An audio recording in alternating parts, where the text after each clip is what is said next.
ভারতের পাহাড়ি রাজ্য হিমাচল প্রদেশে সম্প্রতি ঘটে গেল এমন এক বিয়ে যা শুধু বিরল নয়, এক অর্থে বিস্ময়কর। শত শত মানুষের সামনে সবার সম্মতিতে একজন নারীকে বিবাহ করলেন দুই ভাই।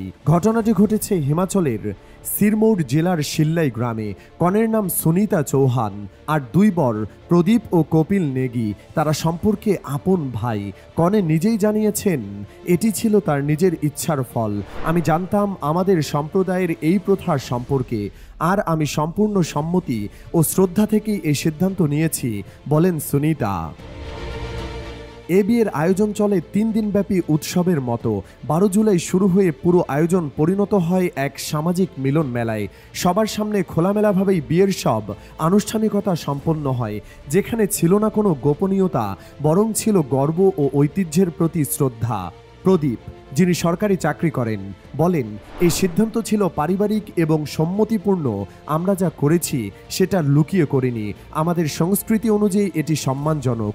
অন্যদিকে কপিল, যিনি বর্তমানে বিদেশে কর্মরত, ভিডিও বার্তার মাধ্যমে জানান, আমাদের স্ত্রীর প্রতি ভালোবাসা ও দায়িত্ববোধে আমরা এক। দূরে থেকেও আমি আমাদের সম্পর্কের প্রতি সম্মান জানাচ্ছি এবং সবসময় পাশে থাকার প্রতিশ্রুতি দিচ্ছি। এ ব্যতিক্রমী বিয়েটি হট্টি সম্প্রদায়ের একটি প্রাচীন সামাজিক প্রথা অনুসারে অনুষ্ঠিত হয়েছে, যার নাম জরিদারা, যেখানে ভাইয়েরা এক নারীকেই স্ত্রী হিসেবে গ্রহণ করেন।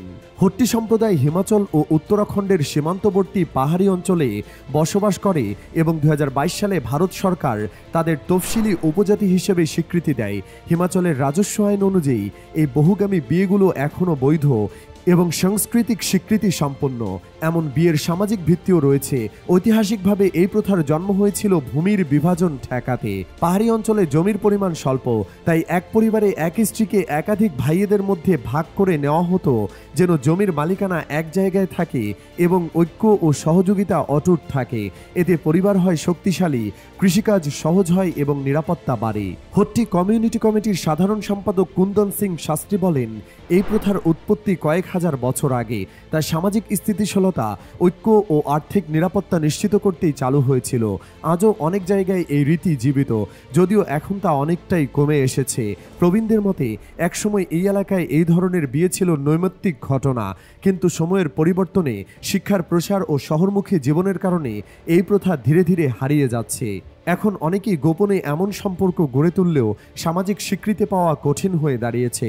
তবে সুনিতা, প্রদীপ ও কপিলের এই বিয়ে নতুন করে আলোচনায় এনেছে সমাজ, সংস্কৃতি ও ভালোবাসার অনন্য রূপ।